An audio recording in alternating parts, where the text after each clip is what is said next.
Teen Vogue Magazine. You remember Teen Vogue, guys?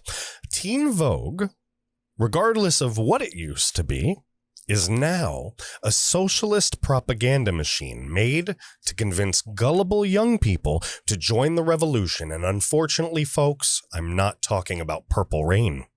No, my friends, while the United States gets weaker and our enemies contemplate banding together to destroy us all, Teen Vogue is focused on woke racism and more psychobabble. Check this one out from Joshua Klein on Breitbart. Teen Vogue urges Biden to transform white men's Fed for BIPOC communities' economic progress. The Federal Reserve is, quote, the brainchild of 6 white men, which favors corporate America and Wall Street, quote, instead of for struggling workers. And President Biden should radically transform the institution into a force fighting climate change, fighting for climate change, and for the BIPOC, Black, Indigenous, and other people of color communities' economic progress if he really intends to build back better, according to an op-ed published in Teen Vogue on Tuesday. My God, why is this in Teen Vogue? Why do kids have to deal with this? Why do I have to listen to people like Greta Thunberg say blah, blah, blah, blah, blah, blah, blah, instead of actually having a thought in their head that means something? Why do they have to keep coming after our children? The woke poison is right here. This woke poison is unmistakable, and you're going to see the key tenets of it in this article. In the essay titled, quote, What is the Federal Reserve and Why Does It Matter? Political director of the Action Center on Race and the Economy, Vasudha Desikan, and Public Citizen Senior Climate Finance Policy Advisor, Tracy Lewis, argue that the Federal Reserve should be radically transformed into an institutional force for economic progress. You see, economic progress sounds great, but they changed the definitions. Progress to them economically means socialism, means all of us make the same and stay at the same wages and do exactly what we're told. You notice these people's jobs? You notice that this group of jobs have just seemed to appear even though they were always here in the background. Look how long this is. This is the political director of the Action Center on Race and the Economy. That's 11 words in Vasudha's job title. And Public Citizen Senior Climate Finance Policy Advisor. That's 7 words in Tracy Lewis's job title. How many words are in your job title? Do you know what I've noticed in my life and I've seen in my career? The more words you have in your job title, the more your job is full of and made of BS. BS job titles require lots of words, folks. The op-ed begins by asking readers to imagine cities purchasing and renting out vacant homes to communities at a reasonable price, retrofitting local infrastructure to protect from future flooding, and safeguarding collective physical safety and economic wellness because the government chooses to prioritize us over Wall Street. You hear the keywords there? Collective, right? Collective. Reasonable price. Vacant homes to communities. They're trying to bunch people up in their own groups, ladies and gentlemen. It's all a part of socialism. It's all a part of socialism. Quote, this is not an impossible dream, and we're not actually that far from its reality, the essay says. And the essay is not wrong. They're not wrong. They almost got through the $3.5 trillion social infrastructure deal that would usher forward a future of psychotic socialist spending in this country. All right. It would literally open the door for this to become a reality. We've stalled it for now, but we still have work to do. We still have work to do. And that's for another podcast, another article, and another time. All right. Urging President Biden to garner courage to seize the moment and utilize the opportunity to transform the Federal Reserve into an institutional force for economic progress for BIPOC communities. When choosing its next chair, the two claimed his upcoming decision could shape his legacy as a champion for racial justice. Ding, ding, ding, keyword, racial justice. It doesn't mean what it sounds like, folks. Referring to the Fed as the brainchild of 6 white men, the essay claims little has changed regarding its leadership since. More than 100 years later, not much seems to have changed with its leadership. The current Fed board is entirely white, majority Republican, and has a deep history in the private sector.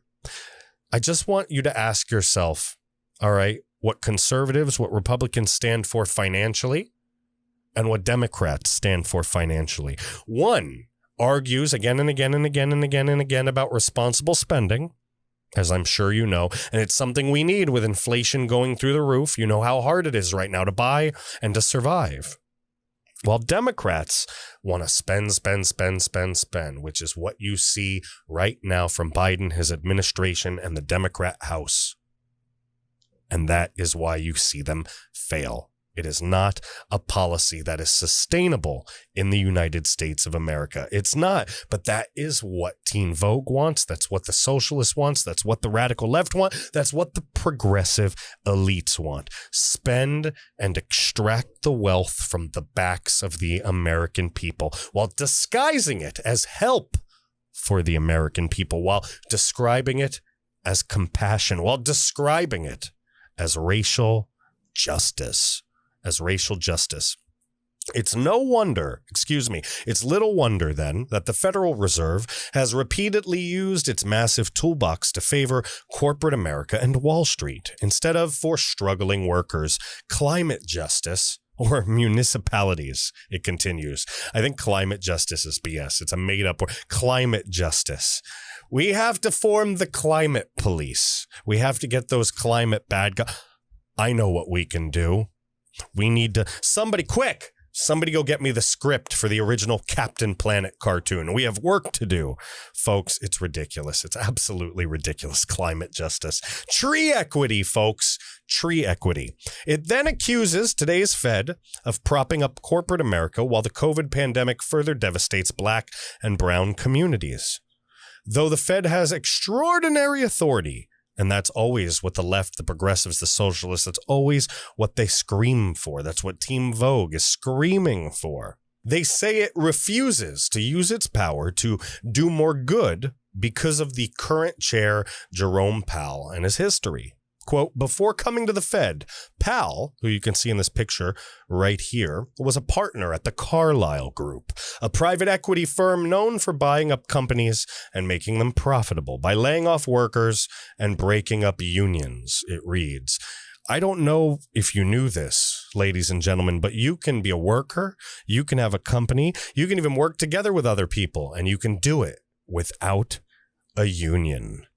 When corporate profitability is placed above the needs of the worker, inequality thrives. There's another keyword. They love using it, inequality. It continues, claiming that Powell's tenure saw bank mergers surge as many COVID-hit majority Black cities were left out of a direct lending program from the Fed that didn't appear to adequately account for which municipalities needed the most help.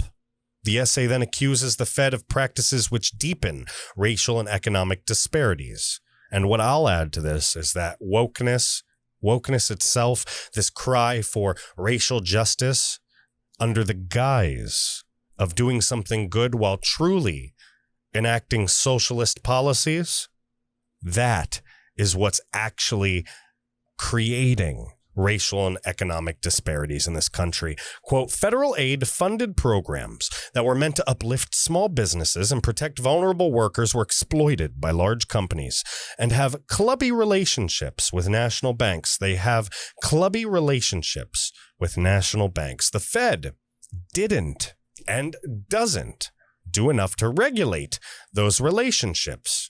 This is how generational racial and economic disparities deepen. But where does it begin, folks? Where does it begin? It begins in school. What are we teaching our children? And you know exactly what public schools are teaching our children.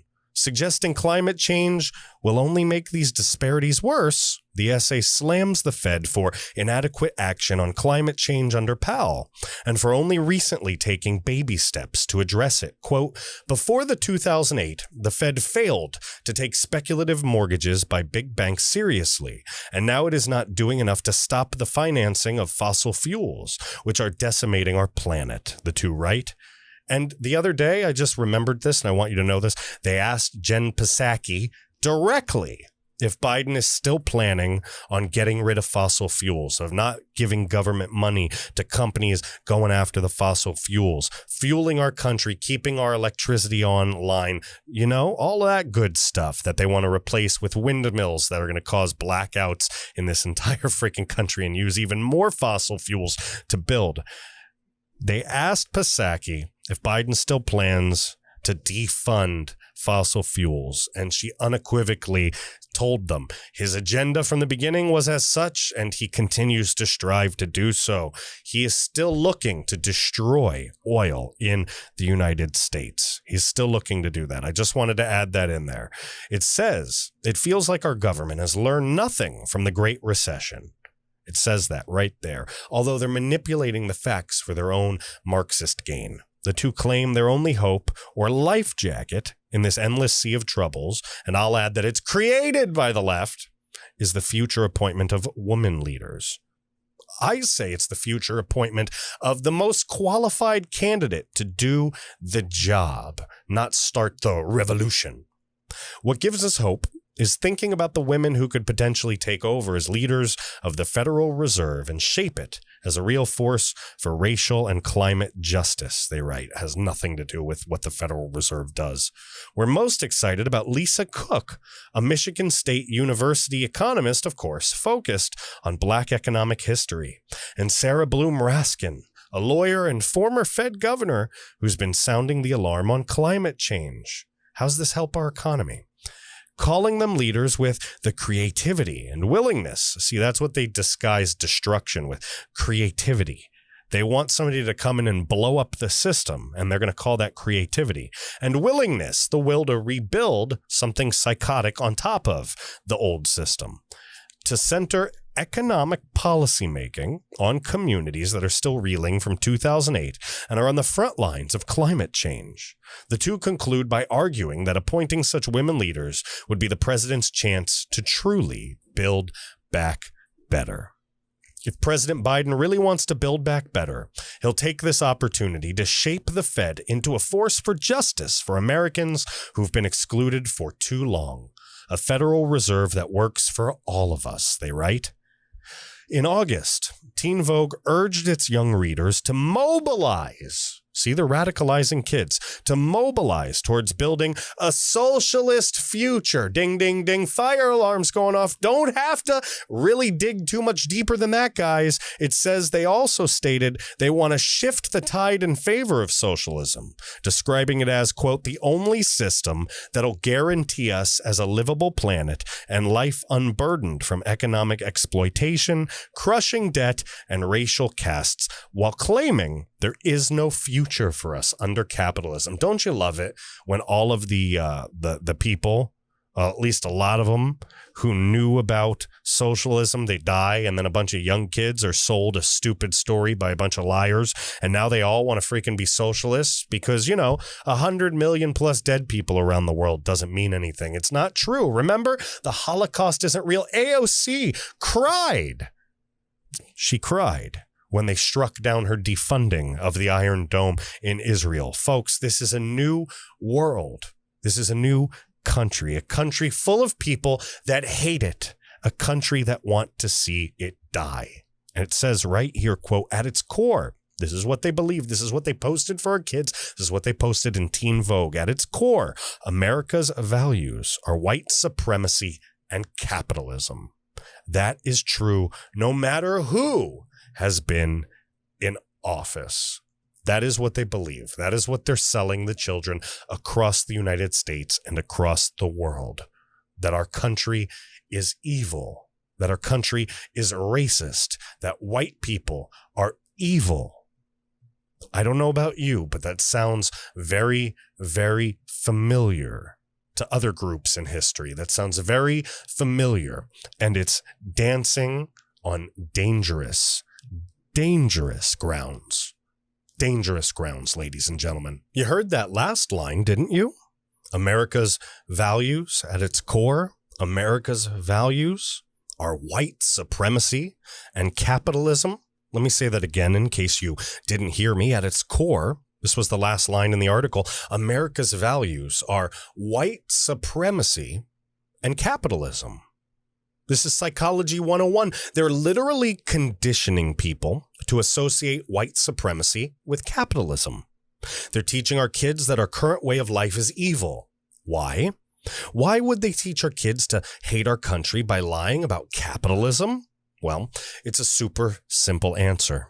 Many of the people in power today, people you've never even heard of, they're socialists. They're socialists. And you might ask, is this real? How did this happen? How did this happen, James? Well, I'll tell you. I'll tell you exactly how this happened. They were protesters. They were protesters in the 1960s. They grew up on this. They've always been radicals. And now they run the show. Plain and simple. They run the show. End of story. Pass the ketchup. Don't pass go. Don't collect $200. They are at the highest levels of government, technology, business, media, education, and industry.